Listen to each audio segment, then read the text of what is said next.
آپ کو بتائیں کہ ایران اور اسرائیل کے ایک دوسرے پر حملے جاری۔ اسرائیل نے ایران کے مختلف شہروں کو میزائلوں سے نشانہ بنایا۔ تہران، تبریز، اصفہان اور کرج میں دھماکے۔ ترجمان اسرائیلی فوج کے مطابق مغربی اور وسطی ایران میں فوجی اہداف کو نشانہ بنایا۔ تہران کے اسٹریٹجک دفاعی نظام کو نقصان پہنچا۔ ایرانی شہر میں پیٹروکیمیکل کمپلیکس پر اسرائیلی حملہ۔ ایرانی میڈیا کے مطابق حملوں سے پلانٹ کو نقصان پہنچا۔ دوسری جانب وسطی اسرائیل سائرن کی آوازوں سے گونج اٹھا۔ اسرائیلی فوج کے مطابق یمن کی جانب سے میزائل فائر کیے گئے۔ اسرائیلی فضائی حدود کو عارضی طور پر بند کر دیا گیا۔ اسرائیلی فوج نے دعویٰ کیا ہے کہ ایران سے فائر کیے گئے تمام میزائل تباہ کر دیے۔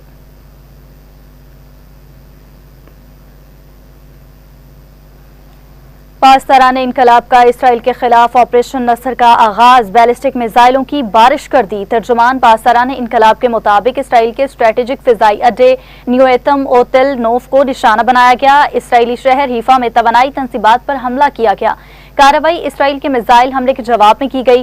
اگر تنازع مزید پھیلا تو خطے کی توانائی تنصیبات بھی متاثر ہو سکتی ہیں۔ صہیونی ریاست لبنان پر حملے روکتے جارحیت دہرائی گئی تو مزید سخت جواب دیا جائے گا۔ خطے میں تمام امریکی اور اسرائیلی اہداف کو نشانہ بنایا جائے گا۔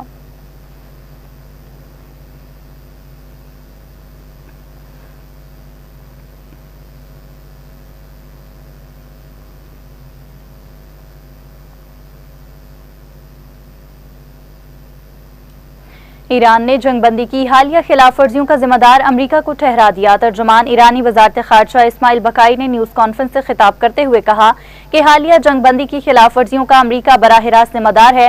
سب کچھ امریکہ کی منصوبہ بندی سے ہو رہا ہے۔ اسرائیلی اقدامات کو امریکی پالیسی سے الگ نہیں کیا جا سکتا۔ اسرائیل جنگ بندی کے باوجود لبنان پر حملے جاری رکھے ہوئے ہے۔ جنگ بندی کی خلاف ورزیاں کسی صورت قبول نہیں۔ اسماعیل بقائی کا واشنگٹن سے اسرائیل کی پشت پناہی بند کرنے کا مطالبہ۔ کہا امریکہ اور اسرائیل کی نیت پر ہمیں پہلے ہی شک تھا۔ پڑوسی ممالک سے ہمیں کوئی مسئلہ نہیں۔ تہران لبنان سمیت تمام محاذوں پر جنگ بندی پر عمل درآمد چاہتا ہے۔ لبنان جنگ بندی کا لازم حصہ ہے۔ پاکستانی ثالثوں کے ذریعے اس موقف کو بار بار دہرایا گیا۔ جنگ بندی کی مسلسل خلاف ورزیوں پر خاموش نہیں رہ سکتے۔ ایران کا اسرائیلی حملے کا جواب UN کے آرٹیکل 51 کے تحت جائز ہے۔ ایرانی جوہری معاملے پر IAEA چیف جانبدار ہیں۔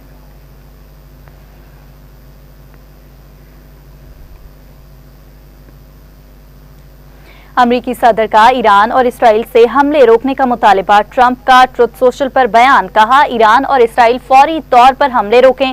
دونوں ممالک سے تحمل کا مظاہرہ کرنے کی اپیل۔ امریکی صدر ٹرمپ نے دعویٰ کیا کہ ایران کے ساتھ حتمی ڈیل کے بہت قریب ہیں۔ نہیں چاہتا ایران اسرائیل حالیہ کشیدگی کی وجہ سے یہ سب ختم ہو جائے۔ نیتن یاہو جوابی حملے کریں گے تو سلسلہ ایسے ہی چلے گا۔ معاہدے پر پیر منگل یا بدھ کو دستخط ہونے تھے۔ ایران کو مشورہ دیا آپ نے میزائل داغے، بس اتنا ہی کافی ہے۔ ایران مذاکرات کی میز پر واپس آئے اور معاہدہ کرے۔ بیروت پر اسرائیلی حملے سے خوش نہیں ہوں۔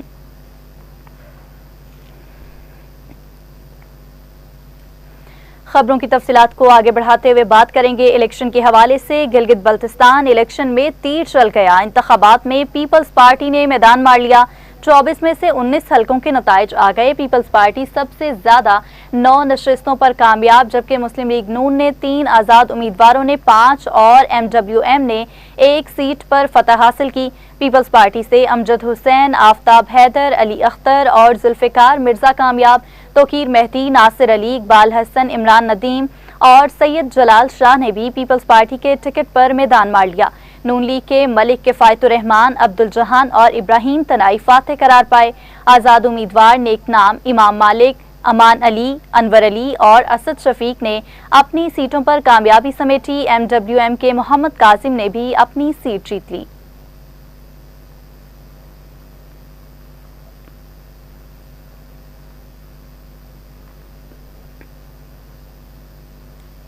اور ناظرین، وزیراعظم شہباز شریف کی شفاف اور پرامن الیکشن پر GB کی عوام کو مبارکباد۔ کہتے ہیں GB میں پیپلز پارٹی اکثریتی جماعت بن کر ابھری۔ صدر آصف علی زرداری اور بلاول بھٹو مبارکباد کے مستحق ہیں۔ نون لیگ کے امیدواروں نے اچھا مقابلہ کیا۔ لیگی ٹیم نے بھرپور محنت کی۔ پرامن شفاف الیکشن اور سیاسی سرگرمیاں جمہوریت کا حسن ہیں۔ الیکشن کمیشن نے شفاف اور غیر جانبدار الیکشن یقینی بنایا، جو قابل ستائش ہے۔ پولیس اور قانون نافذ کرنے والے اداروں نے پرامن الیکشن میں بھرپور کردار ادا کیا۔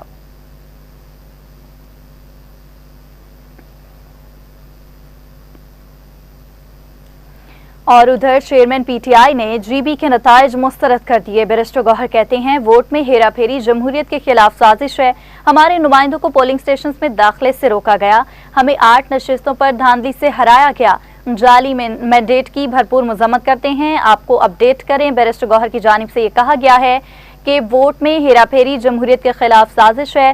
چیئرمین پی ٹی آئی نے گلگت بلتستان کے نتائج مسترد کر دیے ہیں۔ مزید کہا ہمارے نمائندوں کو پولنگ سٹیشنز میں داخلے سے روکا گیا، ہمیں 8 نشستوں پر دھاندلی سے ہرایا گیا، جعلی مینڈیٹ کی بھرپور مذمت کرتے ہیں۔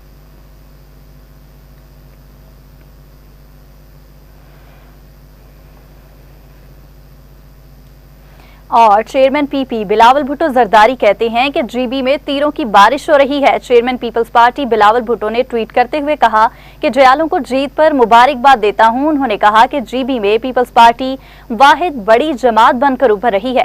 بلاول بھٹو نے مزید کہا کہ ہم گلگت بلتستان میں حکومت بنانے کی کوشش کریں گے، عوام کے اعتماد پر ان کا شکر گزار ہوں۔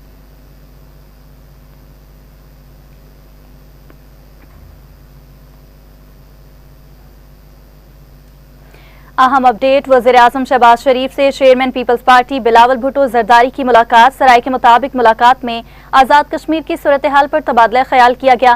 بلاول بھٹو زرداری کا صورتحال بہتر بنانے کے لیے مذاکرات پر زور۔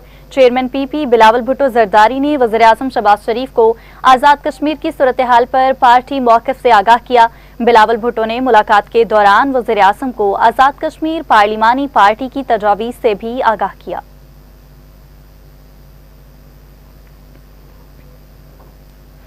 اور ناظرین ابھی آپ کو بتائیں گے قومی اقتصادی کونسل کا آج ہونے والا اجلاس مؤخر کر دیا گیا۔ ذرائع کے مطابق قومی اقتصادی کونسل کا اجلاس وزیراعظم ہاؤس کے شیڈول میں شامل نہیں ہے۔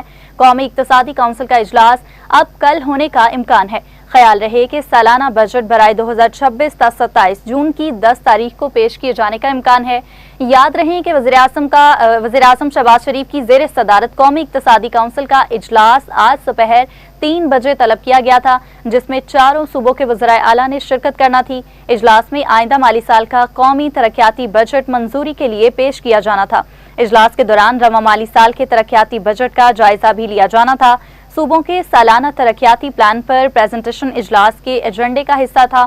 قومی اقتصادی کونسل کے اجلاس میں وفاقی اور صوبوں کے ترقیاتی بجٹ منظوری کے لیے پیش کیے جانا تھے اور آئندہ مالی سال کے اہم معاشی اہداف کی بھی منظوری دی جانا تھی۔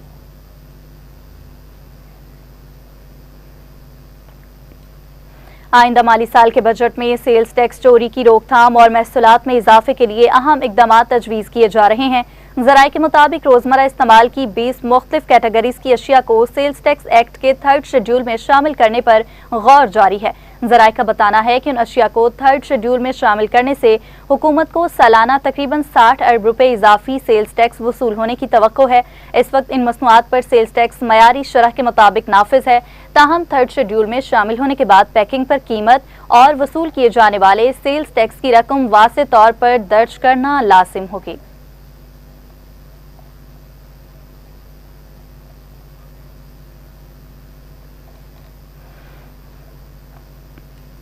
آگے بڑھے اور آپ کو بتائیں فیڈرل بورڈ آف ریونیو نے آئندہ مالی سال 1 اکتوبر سے سوشل میڈیا پر دولت کی نمائش کرنے والے نان فائلرز کے خلاف بڑے پیمانے پر کارروائی کا فیصلہ کر لیا۔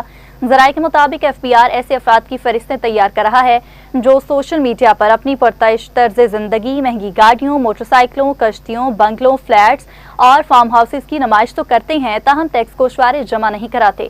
ذرائع کا کہنا ہے کہ سوشل میڈیا پر دولت کی نمائش کرنے والے نان فائلرز کو ٹیکس حکام کی جانب سے نوٹسز جاری کیے جائیں گے اور ان کی آمدن اور اثاثوں کی تفصیلات طلب کی جائیں گی۔ ایف بی آر ذرائع کے مطابق ادارے نے رواں مالی سال کے دوران سوشل میڈیا پر دولت کی نمائش کرنے والے افراد کے بارے میں جامع ڈیٹا اکٹھا کر لیا ہے۔ ان افراد کی شناخت اور معلومات کے حصول کے لیے نادرا نے بھی معاونت فراہم کی ہے۔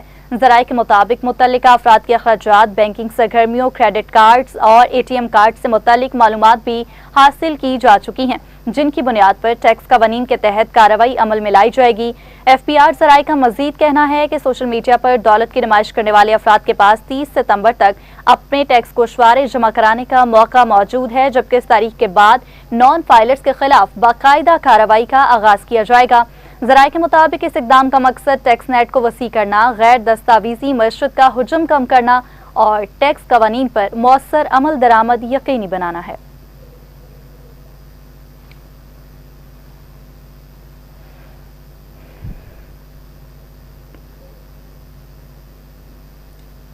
ناظرین، مالی سال 2026-27 کے ترقیاتی بجٹ میں فائنانس سیکٹر کے اہم منصوبے شامل۔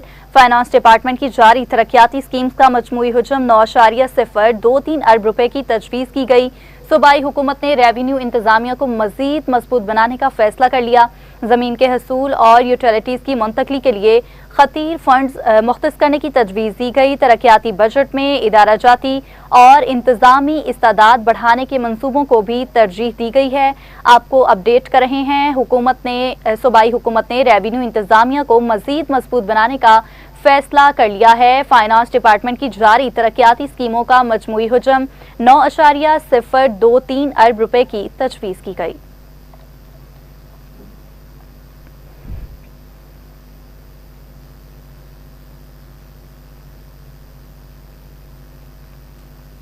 اور ناظرین، وہاں ایران کے وزیر خارجہ نے کہا ہے برطانیہ، ترکیہ اور پاکستان کے اعلیٰ حکام سے ٹیلی فون پر بات چیت کی ہے۔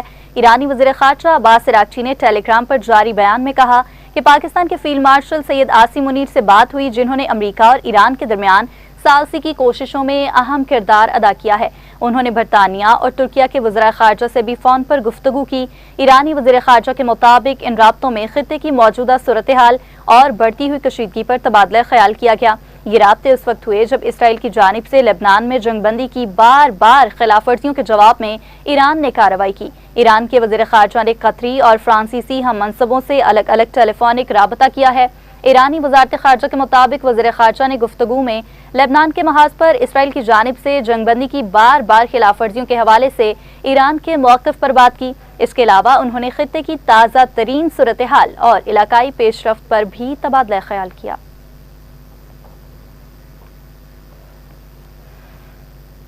ایران کے وزیر خارجہ عباس عراقچی نے سوشل میڈیا پر ایران اور لبنان کے قومی پرچموں کی ایک تصویر شیئر کر کے دشمنوں کو واضح پیغام دیا ہے۔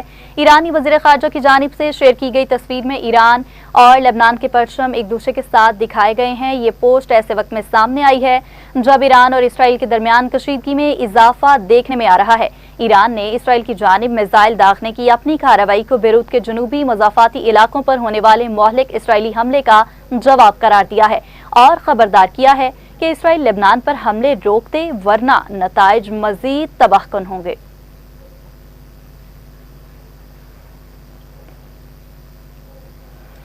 آگے بڑھے اور آپ کو اپڈیٹ کریں، چیئرمین پاکستان علماء کونسل حافظ طاہر اشرفی نے کہا ہے کہ راولا کوٹ میں فورسز کے جوانوں پر حملے کی مذمت کرتے ہیں۔ کسی گروہ یا جتھے کو اجازت نہیں وہ مسلح ہو کر نوجوانوں کو شہید کرے۔ لاہور میں پریس کانفرنس کرتے ہوئے علامہ طاہر اشرفی نے کہا کہ جو پرامن جدوجہد کا دعویٰ کرتے ہیں کل وہی فتنہ الخارج کی حمایت کریں گے۔ قومی امن کمیٹی وزیر اعظم کی ہدایت پر تشکیل دی گئی ہے۔ محرم الحرام کے ایام میں اجتماع کی مکمل آزادی ہے۔ تمام مکاتب فکر کے علماء کرام امت کو جوڑنے کی بات کریں۔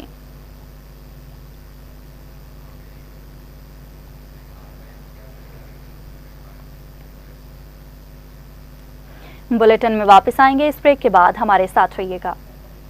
ویلکم بیک ناظرین، ابھی آپ کو خبر دیں گے کوئٹہ میں دلخراش واقعہ، شوہر نے بیوی کو 5 بچوں کو قتل کرنے کے بعد خودکشی کر لی۔ افسوسناک سانحہ وحدت کالونی میں پیش آیا۔ واقعے کی اطلاع ملتے ہی پولیس اور امدادی ٹیمیں موقع پر پہنچ گئیں اور لاشوں کو تحویل میں لے کر اسپتال منتقل کر دیا ہے۔ اس حوالے سے میں جوائن کیا ہے بیورو چیف کوئٹہ محمد اکرم نے۔ جی اکرم، بتائیے گا پولیس کی ابتدائی تفتیش کے مطابق اس واقعے کی اصل وجہ کیا سامنے آئی ہے؟ کیا کوئی گھریلو جھگڑا، مالی مسائل یا کوئی ذہنی دباؤ شامل تھا؟ جی بالکل ایسا ہی کوئٹہ کا علاقہ ہے وحدت کالونی، وہاں پر پیش آنے والے افسوسناک واقعے میں ایک شخص جس کا نام محمد آصف بتایا جا رہا ہے، اس نے جو ہے اپنی اہلیہ اور 4 کمسن بچوں کو جو ہے موت کے گھاٹ اتارنے کے بعد خودکشی کر لی۔ اور اس حوالے سے مزید جو ہم نے اہل محلہ سے بات کی تو ان کے مطابق یہی بتایا جا رہا تھا کہ یہ نوجوان جس کا نام محمد آصف ولد موسیٰ خان ہے، وہ جو اہل علاقہ کے مطابق بتایا یہ جا رہا ہے کہ سرکاری ملازم تھا اور اکثر ان کے ساتھ بہت کسی نہ کسی معاملے پر تکرار ہوتی رہتی تھی۔ تو اس نے آج جو ہے نا اہل محلہ سے تکرار کے بعد باقاعدہ طور پر جو ہے اپنے گھر میں گھس کر جو ہے اپنی اہلیہ اور 4 بچوں کو جو ہے موت کے گھاٹ اتار دیا، جن کی جو ہے شناخت اس حوالے سے ہوئی ہے اس کی اہلیہ جس کا نام بتایا جا رہا ہے زینب، اور جہاں ہونے والوں میں اس کا جو ہے بیٹا جس کی